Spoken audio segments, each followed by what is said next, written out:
So Luke is still watching over me at night. Selena is still best pals with Rodica. I'm kidding. And so are the days of our lives.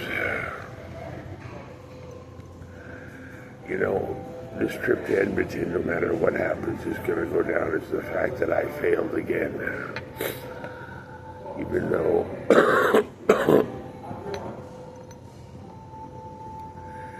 the extreme amount of negative behavior, the fact that people were getting punched out 3 or 4 times a day, the fact that I could have very easily mouthed off the wrong guy and wound up getting fucking clipped. Or maybe they were doing it for my benefit. Maybe somehow somebody had figured out exactly the place that I would go. The pizza, things like that, were probably coming from Trevor and Maria.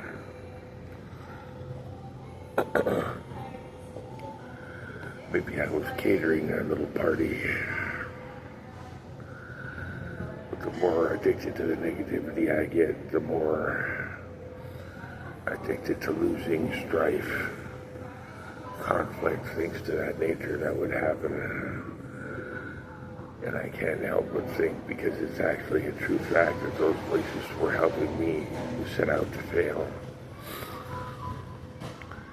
And staying there was a very big mistake, and staying in those places was a very big mistake. And I made some friends there, it's true. But in the long term, in meeting my goals, both were not cohesive with that very fact or plan. And I'm back in Kelowna one more time, and I talked to somebody the other night, which is a friend of somebody that I would talk to pass the time. And see, that's the thing that you gotta realize. Lots of times, I just didn't want to spend time outside, so I would literally pick somebody and just have a conversation with them for an extended period of time to stay out of the cold and all the boredom. And I'm talking to somebody the other night, and as it turns out, he's the old man of an ex-girlfriend of mine that literally thinks that I'm the Antichrist, and now for some strange reason wants to get me into bed, stating that I ruined her life, but now wants to chase away every female prospect that I have online so she can get me into bed,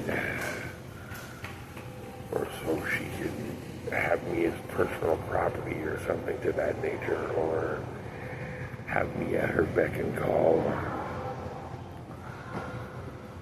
Not sure how that makes that my soul family,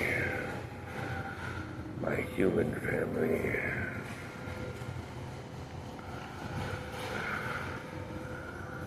Maria and Trevor acted like they were going to help me while I was there, and they did. Make no mistake about it. If it wasn't for them, I wouldn't be a whole man one more time. And on the whole, I have nothing against Andrea Chesworth, other than to say that her imaginary problems have caused me an extended period of strife and discord. I never stalked her. I never showed up at Toys R Us.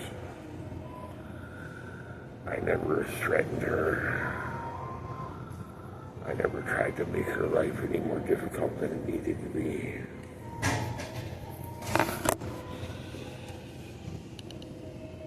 And the message that I'm getting on here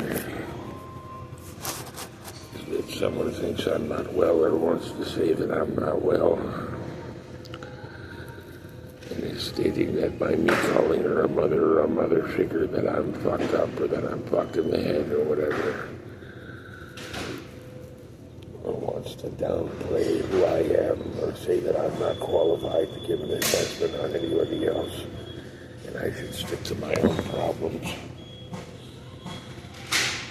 I could sit here and name times where that particular woman, her envy or strife, or wanting to make this about a contest between her and I, her inability to let shit go, the narcissistic abuse that a certain other woman that we both know endured in order to make a target for somebody else's sick sexual fantasies.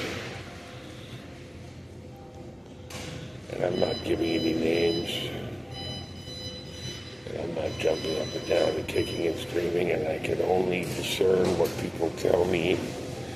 Whether or not it's true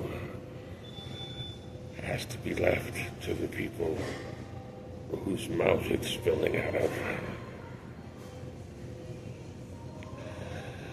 So as I said, I don't have any problems with Andrea Chesworth. I'm sure that my former cohorts in AA gave her a friendly ear to air her imaginary grievances, and as she did that, the pain grew. Her disease told her that she was actually going through something, and away we went.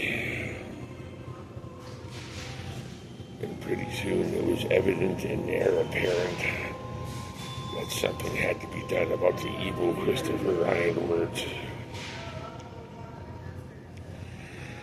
And what I'm sick of most of all, and I really ought to be honest with this, is the inability to get through people's heads that it's not good to give a man that's sitting on the street freezing his ass off at night because his sleeping bag is now wet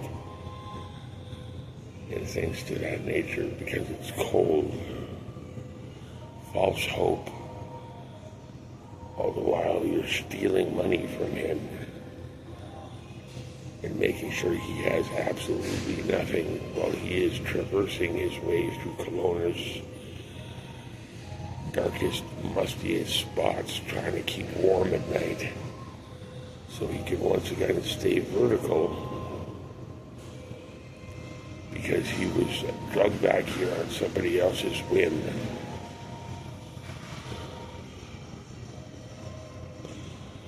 And I appreciate the protection at night, and I appreciate the looking after and things to that nature, and I appreciate people helping me, and I dig it, and I love it.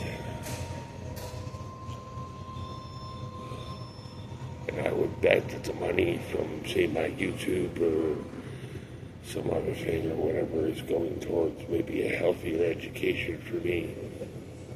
As Auntie Marlene says, I deserve to be a big fish. And she's picking her spot. I don't want her to pick her spot. I want her to come right now. Because I'm freezing my ass off at night. And anybody that chooses to sit there and wait and sit on their thumbs and sit on their skinny little bony ass while I am running around trying to keep fucking warm at nighttime tells me that they don't give a shit. That they are simply waiting till they are able to make a big splash, get attention for somebody coming in at the last minute to make the save, and be a hero, and be somewhat of a saving grace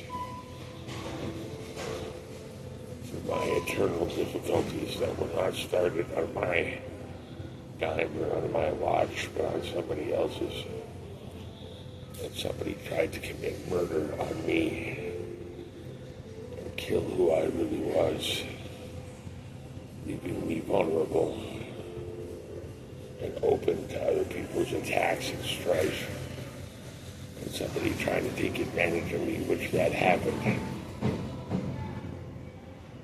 What would you like me to say to this? I'm already getting fucking sick now, so you'll excuse me.